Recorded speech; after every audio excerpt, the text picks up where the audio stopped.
And the topic today is the eye of the storm. Be still in the midst of chaos. Yeah, I think we need to have that moment every day. Be still, be still. Yeah, even the small stillness or the bigger one, to feel aware what's going on and what to do to feel good. So what is the eye of the storm? Yeah, anyone quite familiar with this term and this concept? Can you type number one if you quite familiar with the eye of the storm? Yeah, type number one. And today we will explain this concept into our spiritual practice.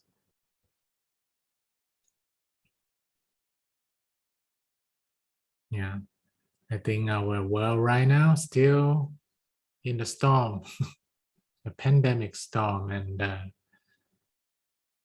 and we need to learn how to live in this eye of the storm. Oh, thank you, Allah. Number one. So the eye of the storm, yeah, just recap, is a region of mostly calm weather found at the center of strong tropical cyclones. Yeah, it looked like that. Yeah. And that's two terms.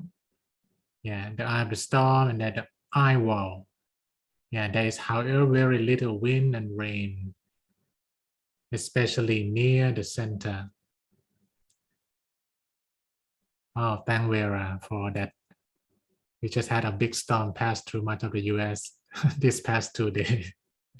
Yeah, so this topic very relevant, right now. Yeah, for the storm. So this is in a stark contrast to condition in the eye wall, which contain the strongest wind. Yeah, eye of the storm, and then eye wall, that the outside area. Apart from the physical storm, how about the invisible storm in our life? What are the storms in our life? And the big one right now is a COVID-19 pandemic, but there's a smaller one, maybe almost every day, especially so in New York, very busy, and then you need to be careful when you walk, when a lot of people in the subway, anywhere. There are various storms in our life.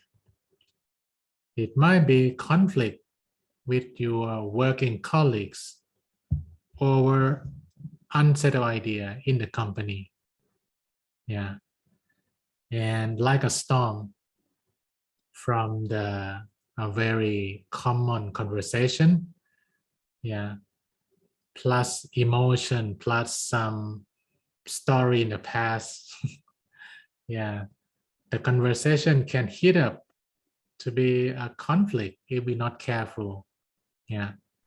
So that storm might come in the working place or at home.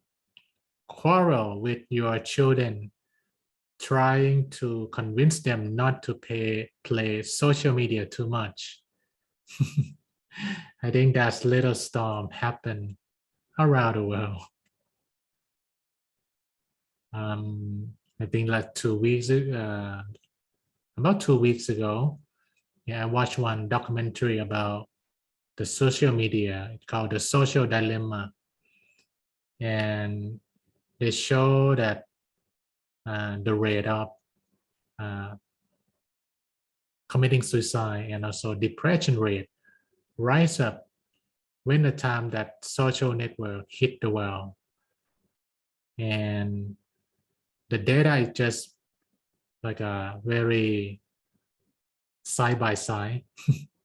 When that new technology come, and then we face the screen more, and then we talk to real face less. Yeah. So it's already happened. And I think that's the big issue right now about how we will tap the technology that enhance us and not destroy us. Yeah, we can discuss more today about that also. That how we're gonna deal with this storm with the young kid, with the people who kind of addicted to the screen. Yeah. Or it can be this storm, anger over the bad driver on the road on Monday morning rush hour. Yeah. Anyone experienced this storm before on the road? Okay, can you type number 2? That, yeah, that storm come and you're not careful, it might, spin up to be the stronger tornado or typhoon, or right? We really need inner peace on the daily basis to be less affected by the storm. Oh, thanks, Ellen. Like every day? Wow.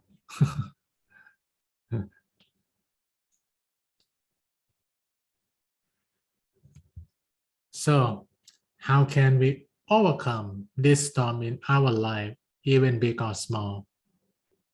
Right? We see that storm happen every day, and I'm so happy that we have this inner peace family, this Dhamma community, that we try to be aware of the storm and less trouble by it if we can. Yeah. Even we know it already, but sometimes it's not easy, right? Yeah, we still have that cloudy area of our mind if we're not enlightened yet. So how can we overcome this storm in our life, big, small? The answer is be still in the midst of chaos. Yeah, it's easier said than done, right? Be still in the midst of chaos. Yeah, หลวงปู่วัดปากน้ำ the founding teacher of the middle way meditation, he have his like a statement before he passed away. Stillness is the key of success. Stillness. That stillness is so fundamental to every aspect of our life. Working, relationship, or dealing with suffering also. Be still. How are we gonna increase that more? Yeah, this is like a general idea that if you meditate every day, it's like you have that time to be at the eye of the storm. Without daily meditation, it will be quite challenging to be aware of the storm. And sometimes you're in the eye wall and you don't know yet. Yeah, but if you have a daily meditation, you have that inner peace guide you that, oh, you should not step into that conversation, or you should get involved at one certain level. So when the storm of life comes, be still in the eye of the storm. Do not move out from your center. Yeah. The more you practice, the more you can observe that spinning eye wall. And then you know that, okay, listen, but not react yet. The more you can maintain stillness in the eye of the storm, the less you'll be affected by the storm. Yeah, sometimes silence is gold, right? But sometimes we need to speak up. but we need to make sure that we are calm and we react in the way that not affected by the storm. On the other hand, the more you move out from your center during the storm, the more you'll be affected by the storm.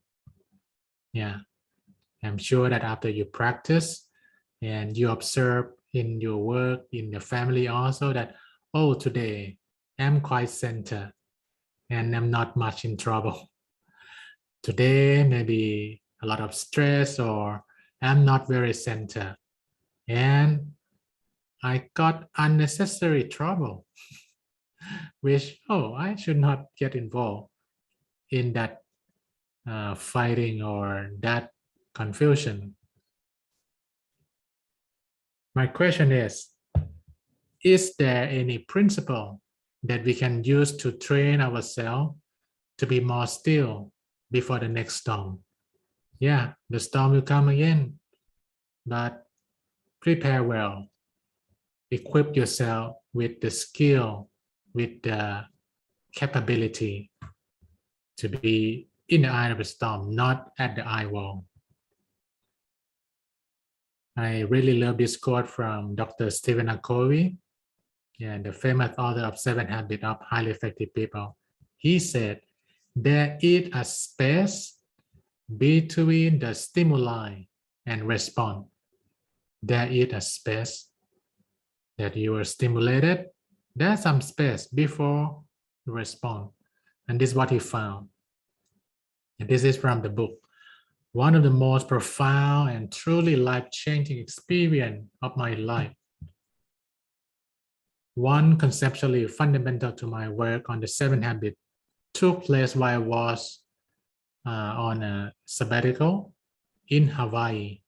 One day I was wandering leisurely around the stack in the library, being in a very meditative and reflective state of mind. I pulled out a book. In it, I read 3 sentences that stagger me to the core.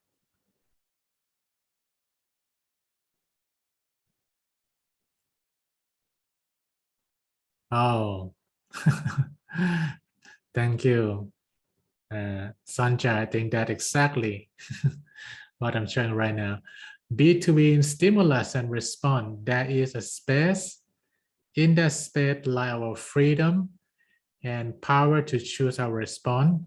In that choice lies our growth and our happiness. Oh, Viktor Frankl. Yeah, that's the statement, right? Yeah, from him. So maybe this book that he found, and that is exactly what Sanjay just shared with us. Stimulus, response, freedom to choose. I think that is the most powerful thing, for human being or some intelligence, life, that we can choose. We can choose. In the same situation, Mr. A, Mr. B, or Mrs. A, Mrs. B, they might respond in a different way in the same situation, and that is what we should learn. How we expand that space between stimulus and response. So if on a daily basis, in any situation, you can find a space between stimulus and response, you have freedom to react. And with that action, you feel good afterward. I'm sure that space sometimes is thin, sometimes it's big. And if you observe yourself that, someday that space is quite big, especially on the maybe your birthday or the day that you receive a promotion, or and that day kind of more flexible. But if that moment, a lot of work, stress, that space become quite thin, right? And then when the stimuli come, respond, action, reaction right away. So every day, we can call daily mind shower, we can call daily inner peace. That's how you exercise that space and then expand. Today, I would like to share with you that not only in meditation time, that we can train ourselves to expand that space inside us. Yeah, if you have some glimpse of inner peace education that I shared with you before, that Buddha talked about this threefold training. In Pali, use the term Sila, Samadhi, Panya. Yeah. In English, I simplified it: discipline, meditation, wisdom. So in any stormy situation, if you can maintain inner peace and react in the way that you feel like in control and feel good, and that is wisdom.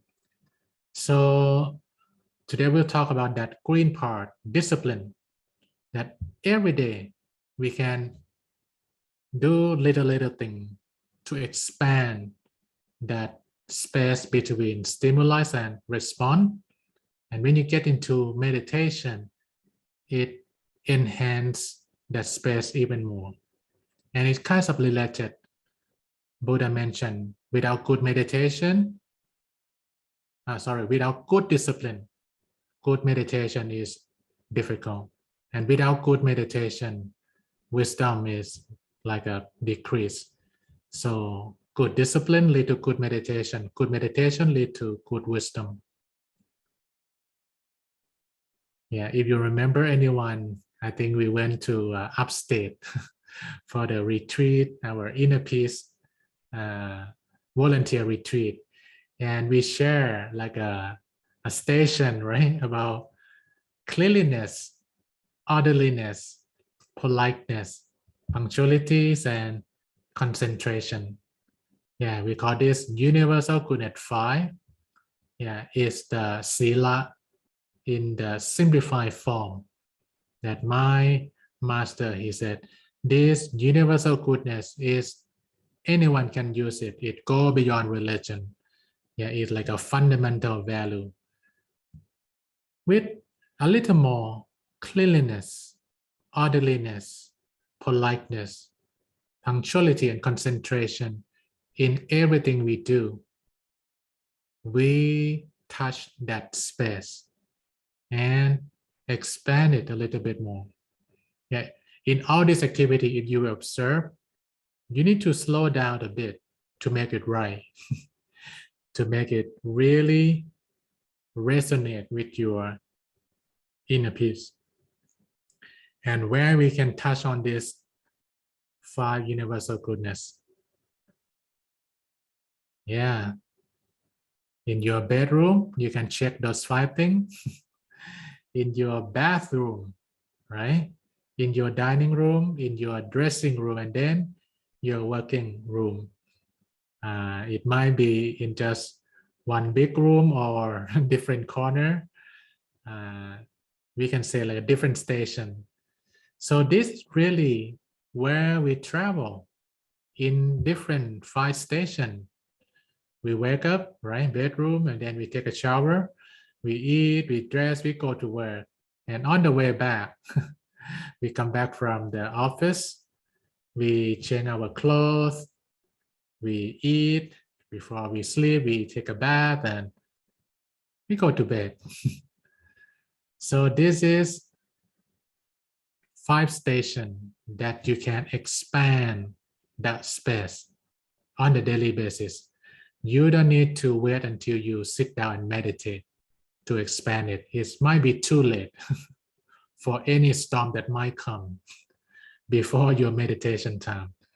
But during the day, here and there, if you see anything that you can touch on that 5 universal goodness, cleanliness, orderliness, politeness, punctuality, and concentration, it can be a good time to expand your space.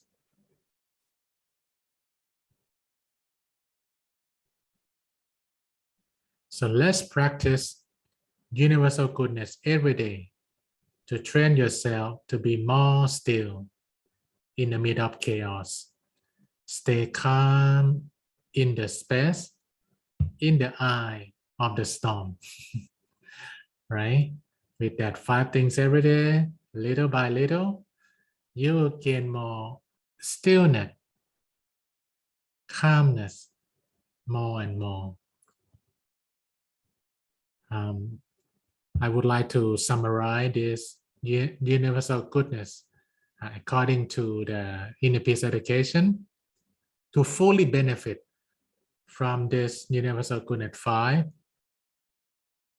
there's 3 levels. Yes, 3 levels.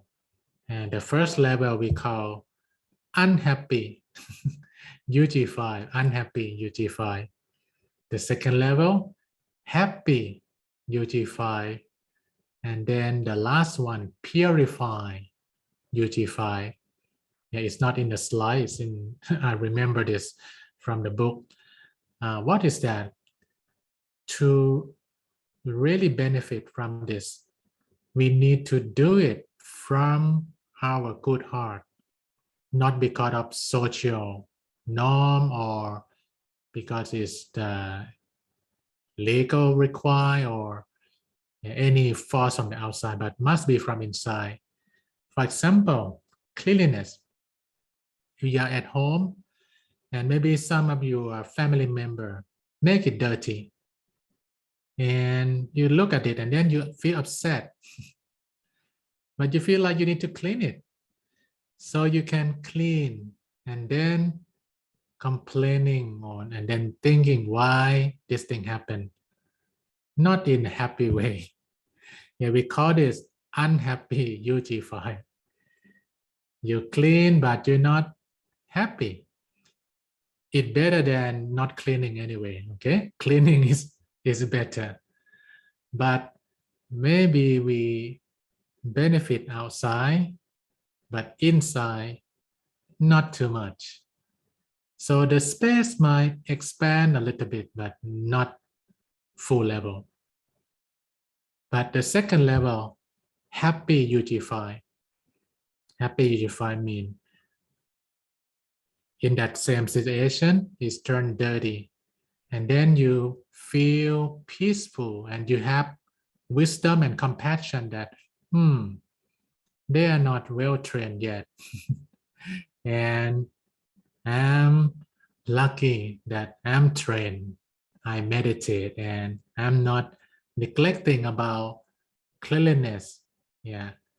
And then you feel compassionate that they have cleanliness or not have cleanliness, but you have it. And I will do this for the sake of cleanliness of this place. And I feel good about it.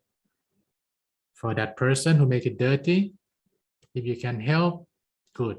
If not yet, equanimity. Then you clean with happy mind. Wow, this moment the space expand more. And then the unhappy one. Yeah. And the last one, purify, we call purify, UG5. That while you are cleaning, you know this is another meditation time. That you clean and you centering. And the cleaner outside, the cleaner inside.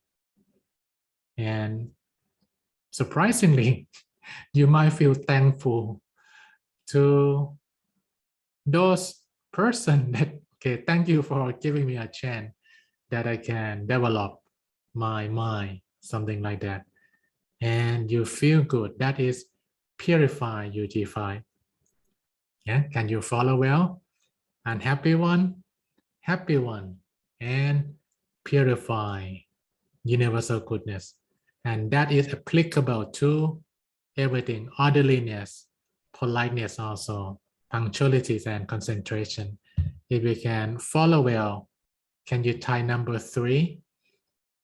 That you clearly understand that wow, I can apply this fighting to hugely expand my space so I can deal better in a working condition, in a family condition, or maybe the noise out there in the media that how you will be aware and then not troubled by the storm. Yeah. Oh, thank you. A lot of number 3.